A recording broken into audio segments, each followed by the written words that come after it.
The late autumn wind carried the scent of burning sage across the Lakota encampment as Mapia stood outside her family's lodge, her breath forming small clouds in the crisp Dakota air. She was 22 winters old, a woman known throughout the Black Hills territory, not just for her beauty, but for her skill in diplomacy and her fluency in 4 tribal languages. Her father, Chief Tatanka Yotanka, had raised her to understand that marriage among their people was never simply about love. It was about survival, about forging bonds that could mean the difference between prosperity and starvation when the buffalo herds grew scarce.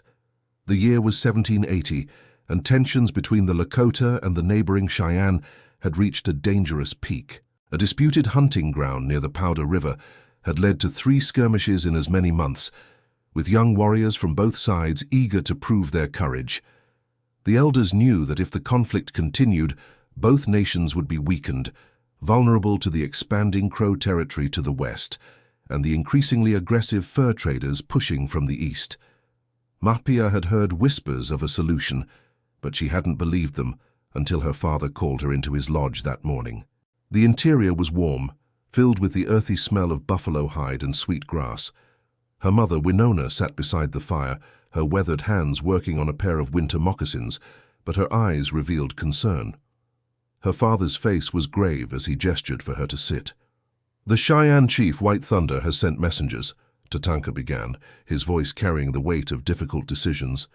"His eldest son, Red Hawk, has offered to marry you, not simply to take you as a wife, but to create a formal alliance between our peoples." Mapia felt her chest tighten, though she'd been preparing for this moment her entire life. Among the Plains tribes, marriages between prominent families weren't romantic fantasies. They were carefully negotiated treaties sealed with sacred ceremonies. She'd seen it countless times, young women and men united not by passion, but by the practical needs of their communities. Some of these marriages grew into deep love. Others remained respectful partnerships.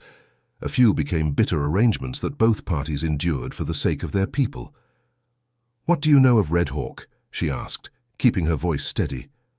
Her father's expression softened slightly. "He's 26 winters, respected among the Cheyenne warriors, and known for his intelligence rather than recklessness. White Thunder wouldn't offer his firstborn son if he didn't value this alliance deeply. The Cheyenne face the same pressures we do: shrinking buffalo herds, encroaching enemies, and the strange sickness that decimated their southern camps last winter." Winona set down her moccasin work and spoke for the first time. "Your father and I didn't choose each other, Mapia. We were brought together to unite 2 Lakota bands after years of separation. I was frightened, resistant, certain my life would be miserable." She paused, glancing at her husband with unmistakable affection. "But we built something real. We learned to see each other not as obligations, but as partners in something larger than ourselves." Mapia absorbed this, understanding the unspoken message. Her parents' marriage had become a genuine love match, but it had started as pure political strategy. She looked at her father. "When must I give my answer?" "The Cheyenne delegation arrives in 3 days," Tatanka replied. "They'll bring gifts, demonstrate their commitment to peace. Red Hawk himself will come to meet you, to speak with you directly. This isn't an order, daughter. You have a voice in this decision, but understand what refusal would mean: continued bloodshed, missed opportunities for both our peoples to strengthen against external threats." The weight of those words settled over Mapia like a heavy buffalo robe. She'd been trained for leadership, educated in the complex web of tribal politics that governed the Great Plains. She understood that her choice would ripple outward, affecting not just her own life, but potentially hundreds of families across 2 nations. That afternoon, she walked alone to the ridge overlooking the encampment, a place she'd always gone to think. The rolling prairie stretched endlessly in every direction, golden grasses swaying in rhythmic waves. In the distance, she could see the dark line of cottonwoods that marked the river, and beyond that the first hints of the Black Hills rising like ancient guardians against the western sky. Her closest friend, Zitkala, found her there as the sun began its descent. Zitkala was shorter, rounder, and infinitely more practical than Mapia. She'd married a skilled hunter 2 years ago in a love match that everyone in the camp celebrated. Now she settled beside Mahpia on the cold ground, wrapping a blanket around both their shoulders. "Your mother told me," Zitkala said simply. "How are you holding together?" "I don't know," Mahpia admitted. "Part of me has always known this moment would come. I'm the chief's daughter. My marriage was never going to be about my own desires. But knowing it intellectually and facing it directly are very different experiences." Zitkala was quiet for a moment, watching a pair of hawks circle overhead. "My grandmother always said that the strongest marriages begin not with passion, but with respect and shared purpose. Passion can ignite like dry grass in summer, bright and consuming, but respect and purpose are the slow-burning coals that keep you warm through the longest winters." "Did you have passion with Chaitan?" Mahpia asked, referring to Zitkala's husband. A smile crossed her friend's face. "At first, yes. But I'll tell you a secret. That initial fire faded faster than I expected. What remains is something deeper, something I didn't even know to look for when we married. We've built a life together, faced hardships together, celebrated victories together. That shared experience creates a bond that goes beyond the heat of physical attraction." Mahpia pulled the blanket tighter against the growing chill. "What if Red Hawk is cruel? What if he sees me only as a trophy, proof of his father's successful negotiation? Then you'll face that challenge the way you've faced every other challenge in your life," Zitkala replied firmly. "With intelligence, dignity, and the strength your parents instilled in you. But Mahpia, you're assuming the worst. What if he's kind? What if he's as uncertain and nervous about this arrangement as you are? What if this marriage becomes the foundation not just for peace between our peoples, but for genuine partnership between two individuals who learn to understand each other?" The sun touched the horizon, painting the sky in shades of orange and deep purple. Mahpia felt the truth of her friend's words, even as anxiety continued to coil in her stomach. She had 3 days to prepare herself mentally and emotionally for meeting the man who might become her husband, the man who represented both opportunity and uncertainty. That evening, as the camp settled into its nightly rhythms, Mahpia helped her mother prepare the evening meal. The familiar tasks, grinding corn, stirring stew, checking on the drying meat, provided comfort in their routine. Her younger brother, Chaska, burst into the lodge with the boundless energy of a 12-year-old, already buzzing with excitement about the coming Cheyenne delegation. "Will there be warriors? Will they bring horses? Can I watch the negotiations?" His questions tumbled out in rapid succession until their father silenced him with a gentle but firm look. "You'll observe and learn," Tatanka said, "but quietly and respectfully. This is serious business, not entertainment." After the family ate, Mahpia's father asked her to walk with him. They moved through the camp, acknowledging neighbors, checking on families who'd recently lost members to illness or accidents. This was part of a chief's duty, maintaining the social fabric that held the community together. "You're wondering if I ever doubted my decisions," Tatanka said suddenly, reading her unspoken thoughts with the uncanny accuracy only parents possess. "I have, more times than I can count. Every choice carries consequences, and leadership means accepting responsibility for outcomes you can't fully predict or control." They stopped at the edge of the camp, looking out at the darkness beyond the fire's glow. "When I agreed to unite our band with your mother's, many people objected. They said the other band was too different, too set in their ways, that conflict was inevitable. But your mother and I worked together, patiently building bridges, demonstrating that cooperation brought benefits neither band could achieve alone." He turned to face Mahpia directly. "If you agree to this marriage, you won't just be Red Hawk's wife. You'll be a bridge between nations, a living symbol of what's possible when we choose alliance over animosity. That's an enormous burden, but also an extraordinary opportunity. Your children would belong to both peoples. Your wisdom would serve two communities. Your choices would echo across generations." Mahpia felt tears prick her eyes, moved by her father's faith in her capabilities, but also overwhelmed by the magnitude of what he described. "What if I fail? What if the marriage doesn't create peace but instead becomes another source of conflict?" "Then you'll have tried," her father said simply, and trying with courage and good intentions is all anyone can do. The future is unpredictable, daughter. We do our best with the knowledge and tools we possess, and we trust that our efforts matter, even when outcomes remain uncertain. Check if you are already subscribed to this channel, because these stories of resilience, strategy, and human connection reveal the real foundations of survival that most history books completely overlook, and you won't want to miss what happens next. 3 days passed in a blur of preparation. The entire Lakota camp transformed itself, not in fearful anticipation of enemies, but in the careful choreography of diplomatic reception. Women prepared special foods, pemmican made from the finest buffalo meat, dried berries collected during the last harvest, and fresh bread made from traded corn. Men cleaned weapons not for battle but for ceremonial display, each rifle, bow, and lance polished until it gleamed in the autumn sunlight.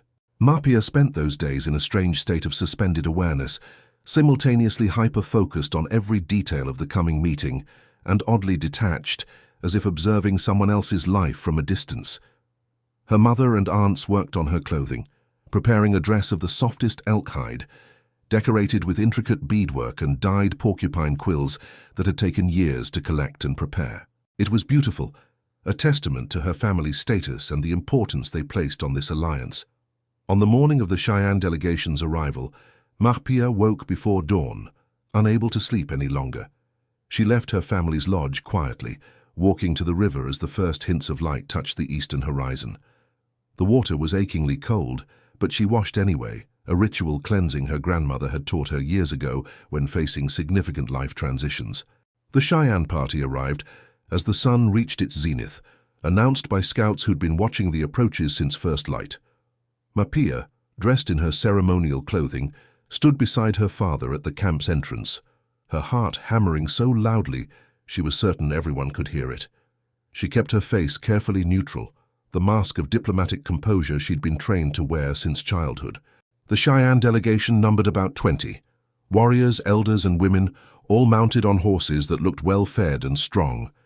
Leading them was an older man with gray threading through his long black hair, his bearing unmistakably that of a chief. White Thunder, she assumed, and beside him rode a younger man who could only be Red Hawk. Mapia's first impression was of someone less physically imposing than she'd expected. Red Hawk wasn't the largest or most decorated warrior in the group. He sat his horse with easy confidence, but without the aggressive posturing some young men affected. His face was serious, watchful, and as the delegation drew closer, she saw intelligence in his dark eyes, an assessing quality that suggested he evaluated situations carefully before acting. The formal greetings took nearly an hour, conducted with the elaborate courtesy that governed interactions between potentially hostile parties. Gifts were exchanged: horses, beautifully worked leather goods, weapons, and food. White Thunder spoke eloquently about his desire for peace, about the mutual benefits alliance would bring to both peoples. Tatanka responded with equal formality, acknowledging the wisdom of cooperation in increasingly difficult times. Finally, following protocols that had governed such meetings for generations, the two chiefs suggested that Red Hawk and Mapia be allowed to speak privately, chaperoned but at a distance that would permit genuine conversation. Mapia felt her stomach clench, but kept her expression serene as she led Red Hawk away from the main gathering toward a grove of cottonwoods near the river.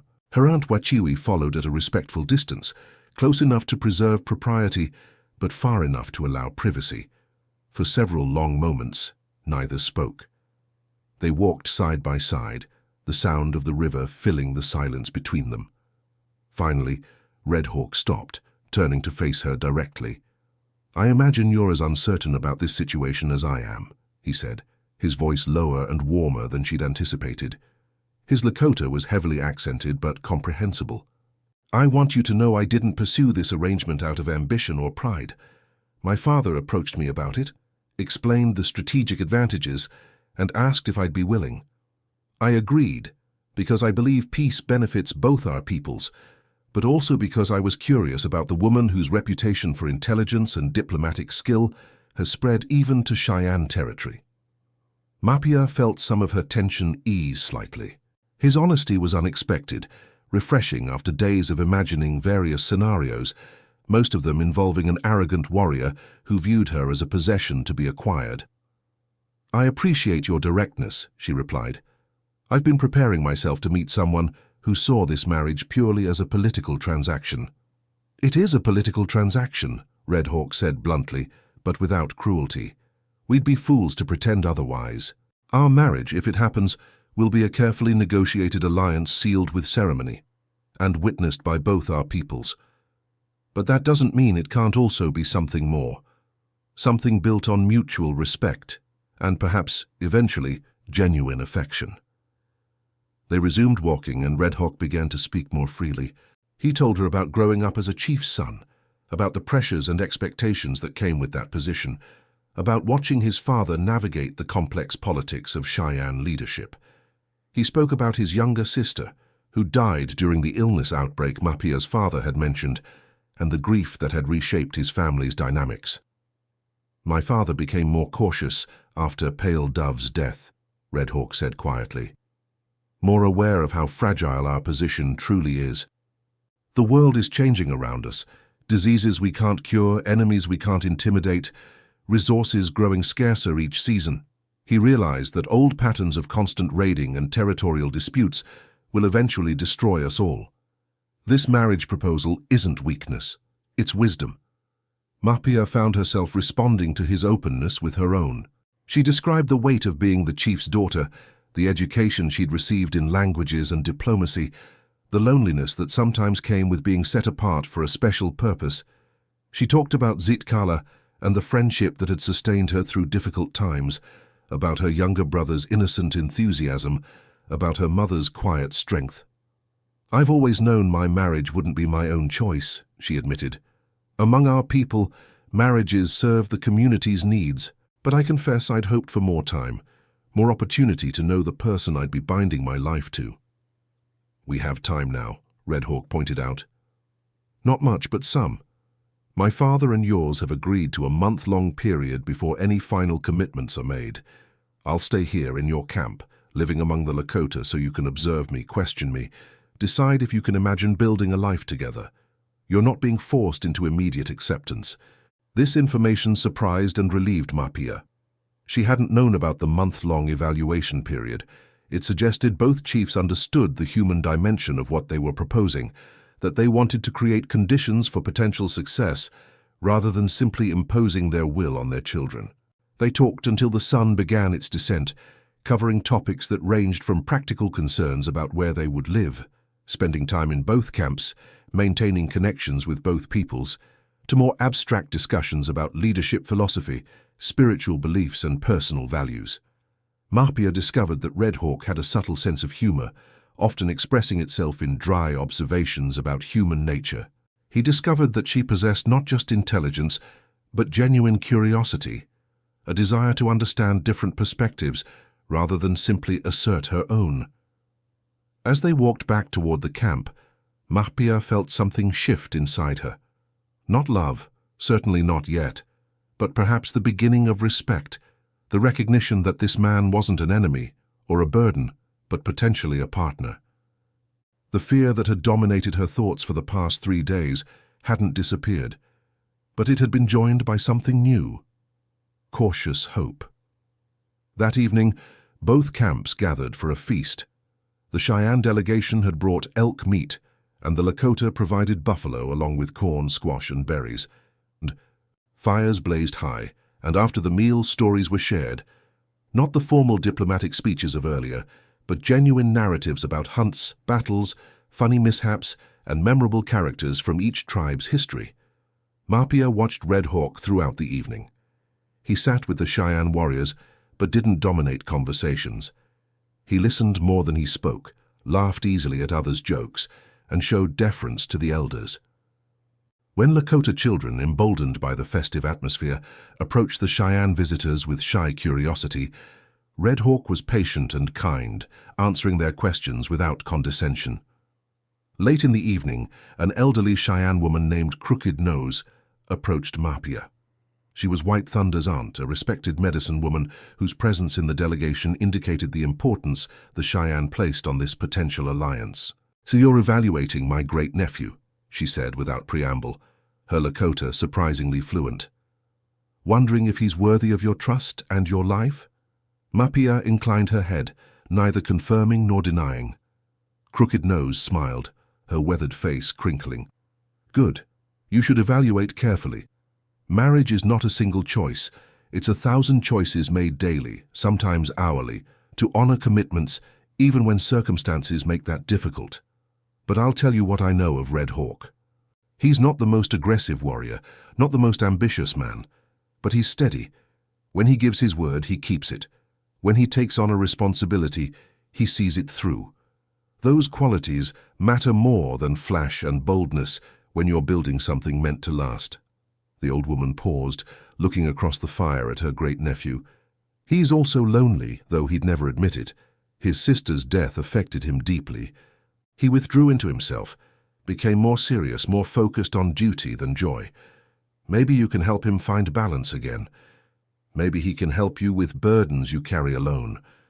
Or maybe you'll simply be good partners in a necessary political arrangement. Time will reveal which it becomes." With that cryptic benediction, Crooked Nose moved away, leaving Mapia with much to contemplate. The month that followed challenged every assumption Mapia had made about arranged marriage and cross-cultural alliance. Red Hawk settled into the Lakota camp with a grace that surprised many observers. He didn't demand special treatment or isolate himself with the small group of Cheyenne warriors who'd remained as his companions. Instead, he immersed himself in daily life, participating in hunts, helping with camp maintenance, and making genuine efforts to improve his Lakota language skills. Mapia watched him navigate her world with growing fascination. During a hunt in the second week of his stay, Red Hawk demonstrated impressive skill with both bow and rifle. But what impressed her more was his willingness to learn Lakota techniques that differed from Cheyenne practices. When the hunters gathered to dress their kills, he asked questions rather than assuming his way was superior, seeking to understand why the Lakota approached certain tasks differently. "Every people develops methods suited to their environment and needs," he explained to her one evening as they walked. These evening conversations had become a routine, a space where they could speak freely without the weight of constant observation. "The Cheyenne hunt differently because we face different terrain, different buffalo patterns. Learning your techniques doesn't diminish mine. It expands my knowledge." This intellectual humility, so different from the aggressive certainty many young warriors displayed, drew Mapia to him in ways she hadn't anticipated. They began to move beyond polite conversation into genuine exchange of ideas, debating everything from the best strategies for winter food storage to the complex spiritual beliefs that shaped each tribe's worldview. But the month wasn't without friction. About 2 weeks into Red Hawk's stay, a young Lakota warrior named Matto challenged him publicly. Matto had courted Mapia the previous year, and though she'd made clear she wasn't interested, he'd never fully accepted that rejection. Now, emboldened by alcohol from a successful trading expedition, he confronted Red Hawk near the central fire. "You think coming here with pretty words and your father's influence makes you worthy of our chief's daughter?" Matto's voice carried across the camp, drawing attention from everyone nearby. "You're Cheyenne. Our peoples have fought for generations. How do we know this isn't a trick, that you won't use Mapia to learn our vulnerabilities?" The camp fell silent. This was the question many had thought, but few had voiced directly. Red Hawk stood slowly, and Mapia felt her breath catch, uncertain how he'd respond to such direct provocation. "You don't know," Red Hawk said clearly, his voice calm but firm. "You can't know my intentions with certainty any more than I can prove them with words alone. Trust must be built through actions over time. All I can tell you is this: I came here knowing I might face hostility, suspicion, even violence. I stayed because I believe the alternative to peace is mutual destruction. And I'll keep staying, keep trying to earn your trust because my people's survival and yours are intertwined, whether you acknowledge it or not." He paused, looking directly at Matto. "If you truly care for Mapia, then you should want her to make the choice that best serves her people, even if that choice doesn't serve your personal desires. Anything else isn't love, it's possession." The words hung in the air, powerful in their directness. Tatanka, who'd been observing from near his lodge, stepped forward. "Red Hawk speaks truth," the chief said. "We face difficult times, and difficult times require us to question old hostilities, to consider whether paths that served our grandparents still serve us now. Mato, your concern for your people is noted, but challenge Redhawk with actions, not accusations. Prove yourself more worthy if you believe yourself to be so. The tension broke, but the incident revealed fault lines that ran deeper than Mapia had wanted to acknowledge. Not everyone in the Lakota camp supported this alliance. Some, like Mato, saw it as capitulation, a weakening of their identity. Others worried about the practical implications. Would Cheyenne families begin moving into Lakota territory? Would traditional hunting grounds have to be renegotiated? Would children of mixed marriages belong fully to either people, or would they occupy some uncertain middle space? Mapia and Redhawk discussed these concerns during their next walk. She was honest about the resistance they'd face, both now and potentially throughout their marriage. Some people will never accept this alliance, she admitted. They'll see you as an outsider, me as a traitor for marrying beyond our people. Our children, if we have them, might face rejection from both sides. I know, Redhawk replied. The same divisions exist among the Cheyenne. My father has powerful opponents who think he's grown soft, that this marriage proposal reveals weakness rather than wisdom. But Mapia, every significant change faces resistance. The question isn't whether opposition exists, it's whether the goal is important enough to persist despite that opposition. He stopped walking, turning to face her with unusual intensity. I need to know if you believe in what we're trying to build, not whether you love me. That would be absurd to expect after only 2 weeks. But do you believe peace between our peoples is possible? Do you think this marriage could serve as a foundation for that peace? Because if you don't, if you're just going along with your father's wishes out of duty, then we should end this now. Duty alone isn't enough to sustain what we're attempting. Mapia met his gaze, appreciating his directness, even as it forced her to confront questions she'd been avoiding. Did she believe, or was she simply accepting the inevitable? I believe it's necessary, she said finally, choosing her words carefully. The world is changing around us in ways we can't control. The traders bring goods we've come to depend on, but they also bring diseases and disruption. The buffalo herds shrink each year. Tribes that used to avoid each other are being pushed into the same territories. If we don't find ways to cooperate, we'll destroy ourselves fighting over diminishing resources. She paused, gathering courage. And yes, I'm beginning to believe this marriage could work. Not as some romantic ideal, but as a genuine partnership between two people who respect each other and share a common purpose. You've surprised me, Redhawk. You're thoughtful where I expected arrogance, patient where I expected demands. I don't love you yet, but I like you. And I think, given time, something deeper could grow between us. Relief flickered across Redhawk's face, brief but unmistakable. That's more than I dared hope for, he admitted. I like you too, Mapia.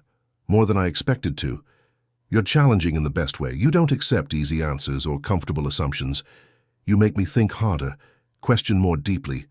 If we marry, I don't think life will ever be boring. A smile tugged at Mapia's lips. Is that your idea of a romantic declaration? I'm Cheyenne, Redhawk replied, his own smile emerging. We're not known for flowery speeches, but I'm sincere. That counts for something, doesn't it? It counts for a great deal, Mapia agreed. That evening, as they returned to camp, they encountered a group of children playing near the river. One of the smaller girls had fallen into the shallows and was crying, more frightened than hurt. Without hesitation, both Mapia and Redhawk moved simultaneously to help her, lifting her from the water and checking for injuries while murmuring reassurances. The child's mother rushed over, thanking them profusely.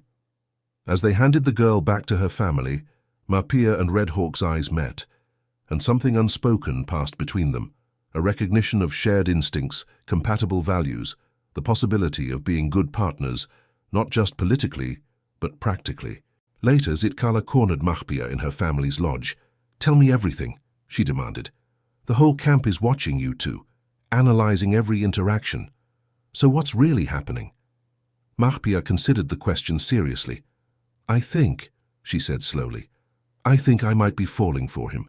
Not in some overwhelming, passionate way, but gradually, steadily, like watching the sun rise. Each day I discover something new that makes me respect him more, trust him more. imagine a future with him more clearly.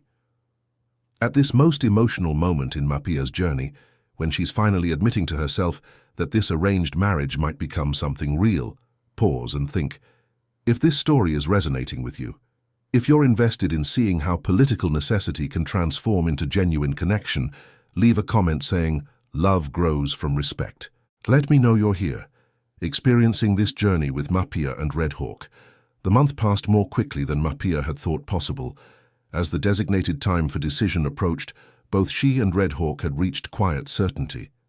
They discussed this during one of their final walks before the formal commitment, speaking with a frankness that had become characteristic of their relationship. "I want to marry you," Red Hawk said simply. "Not because my father requires it, or because politics demand it, but because I genuinely believe we can build something good together. You challenge me, make me think differently, and I respect that more than I can express. But I need to hear directly from you. Is this what you want, or are you accepting it because you see no alternative?" Mapia appreciated that he kept asking, kept ensuring she maintained agency in a situation where women often had none. "I want this," she confirmed. "I've examined my feelings carefully, trying to separate duty from genuine desire. And I've concluded they're not separate, they're intertwined. Yes, I'm motivated by responsibility to my people, but I'm also genuinely attracted to who you are as a person. That combination feels solid, more sustainable than mere passion might be." The marriage ceremony scheduled for the next full moon would be unprecedented in its scale and complexity. Both Lakota and Cheyenne communities would participate, blending traditions from each culture into a single ritual that honored both heritages. The preparations consumed the entire camp, and the Cheyenne delegation that had grown to include White Thunder's extended family and numerous tribal leaders. Mapia's mother and aunts worked tirelessly on her wedding dress, a garment that would incorporate symbolic elements from both peoples. The base was Lakota style, but the beadwork included Cheyenne patterns and colors. Her father commissioned a special pipe, carved from red stone and decorated with feathers from both territories, to be smoked during the ceremony as a symbol of the alliance being sealed. On the morning of the wedding, Mapia woke before dawn, her stomach fluttering with nervousness that had nothing to do with political considerations and everything to do with the life-changing nature of what she was about to do. Winona helped her dress, her hands gentle and sure. "Are you afraid?" her mother asked quietly. "Yes," Mapia admitted, "but also excited, also hopeful. It's a strange mixture." "That mixture is called life," Winona replied with a soft smile. "The certainty you crave doesn't exist. We move forward with incomplete information, making the best choices we can, trusting that courage and good intentions matter even when outcomes remain uncertain." The ceremony began as the sun reached its apex. The entire camp gathered, with the Lakota on one side and the Cheyenne on the other, creating a human corridor down which Mapia and Red Hawk would walk to meet in the middle. The symbolism was deliberate. Two peoples, two individuals, coming together in the space between their separate worlds. Mapia processed forward slowly, her heart pounding, acutely aware of every face watching her. Some showed support and joy. Others revealed skepticism or outright disapproval. Mato stood near the back, his expression carefully neutral, and she felt a pang of regret for the pain her choice caused him, even as she knew it was the right choice. Red Hawk walked from the opposite direction, his bearing proud but not arrogant. When they met in the center, Tatanka and White Thunder stepped forward, each chief speaking about the significance of this union. Their words wove together themes of peace, cooperation, mutual respect, and the hope that this marriage would be the first of many connections between their peoples. The actual ritual blended elements from both cultures. They smoked the ceremonial pipe, shared food, and made formal promises witnessed by both communities. A Lakota elder tied their hands together with a leather cord, while a Cheyenne medicine woman blessed them with sage smoke and prayers. The ceremony lasted hours, each element carefully chosen to honor both traditions. When it finally concluded, Mapia and Red Hawk were officially married, bound together by law, custom, and community expectation. But more importantly, they were bound by their own choice, their own growing connection, their own belief that what they were attempting mattered. The feast that followed was enormous, stretching late into the night. People from both tribes mingled with varying degrees of comfort. Some found common ground quickly, discovering shared interests or complementary skills. Others remained distant, polite, but wary. Mapia and Redhawk moved through the gathering together, making efforts to bridge divides, to model the cooperation they hoped would spread. Late in the evening, as the celebrations finally began to wind down, Redhawk leaned close and whispered, "Ready to face our future together." Mapia felt a rush of affection for this man she'd known for only a month, but who'd already become important to her. "As ready as I'll ever be," she replied. Their first home would be a lodge erected between the Lakota and Cheyenne camps, positioned literally and symbolically in the space where their two peoples overlapped. It was smaller than what the chief's daughter might have expected, but Mapia preferred it that way, something they could shape together rather than simply inheriting. The first weeks of married life brought adjustments neither had fully anticipated. Simple things became negotiations. How to organize their living space, when to wake, how to prepare food.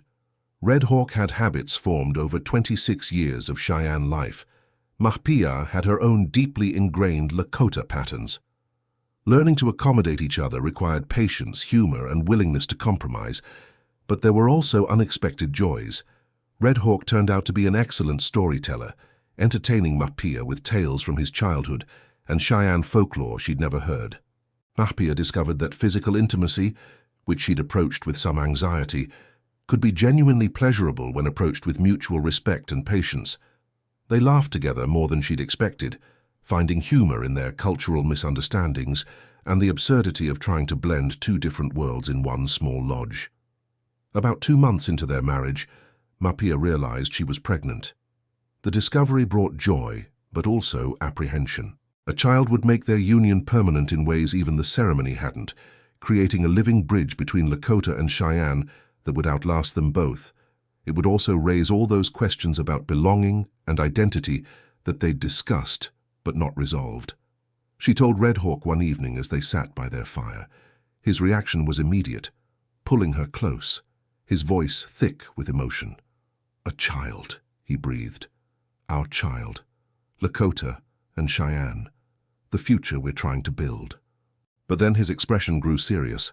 "This child will face challenges we can't fully protect them from. Questions about identity, belonging, loyalty. We need to prepare ourselves for that, for how we'll help them navigate between two worlds.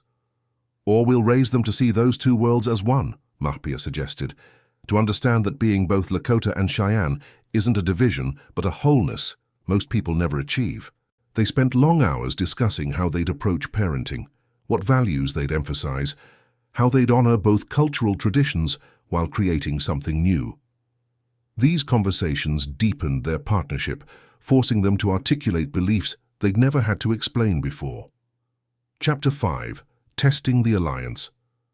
The winter following their marriage tested everything Mapia and Redhawk had built. It started with a harsh cold snap that arrived early and stayed late, straining food supplies for both camps. Then sickness swept through, a respiratory illness that hit children and elders hardest. Resources grew scarce, and old tensions between Lakota and Cheyenne resurfaced as people looked for someone to blame for their hardships. The crisis came to a head when a group of young Lakota warriors, led by Mato, accused Cheyenne hunters of taking more than their share from a recent buffalo hunt. The accusation wasn't entirely baseless. The distribution had been uneven, but it wasn't the deliberate theft Mato claimed. Still, grievances that had simmered beneath the surface for months erupted into open conflict. Mapia, heavily pregnant now, watched in dismay as the fragile alliance her marriage was supposed to cement began to fracture.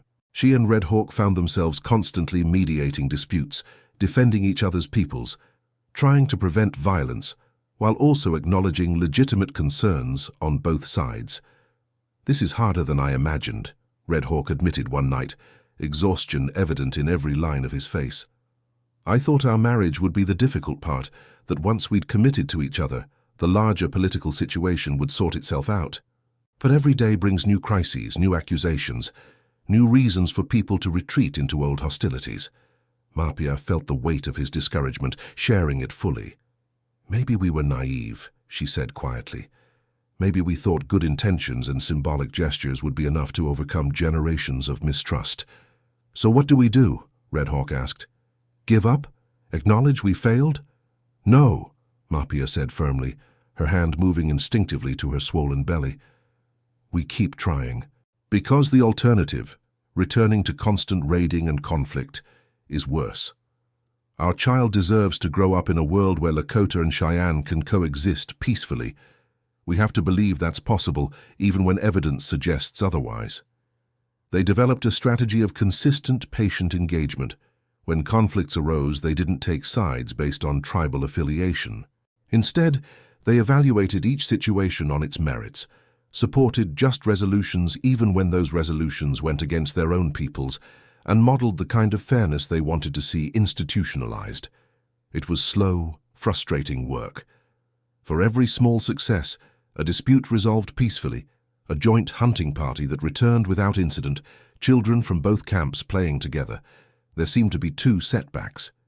But gradually, almost imperceptibly, attitudes began to shift. The real breakthrough came during the worst of the illness outbreak.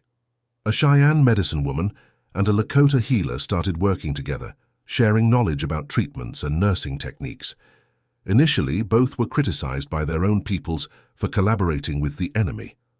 But as their combined efforts began saving lives, including several prominent elders, opposition faded. Mapia went into labor during a blizzard, under circumstances that would have been dangerous in the best of times. The Cheyenne medicine woman, Crooked Nose, and the Lakota healer, her mother's sister, worked together through the night to ensure both she and the baby survived. When dawn broke and Mapia held her daughter for the first time, the 2 healers stood on either side of her bed, their presence a powerful symbol of the cooperation that had saved 3 lives. Red Hawk, who'd been pacing outside the lodge in an agony of worry, entered to find his wife exhausted but smiling, their daughter wrapped in a blanket that incorporated both Lakota and Cheyenne designs, sewn together by women from both camps who'd stayed up through the night, working side by side. She's perfect, Mapia whispered. Like her mother, Red Hawk replied, his voice breaking with emotion. They named her Wania, Lakota for life, with a Cheyenne middle name that meant bridge. The symbolism was perhaps heavy-handed, but it felt right. This child represented everything they'd been working toward, everything they hoped would be possible.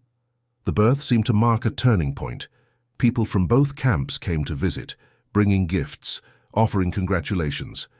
The baby became a point of common pride. Our child, they called her, recognizing that Wania belonged to both peoples equally. Her existence made the abstract concept of alliance concrete and precious. 5 years passed.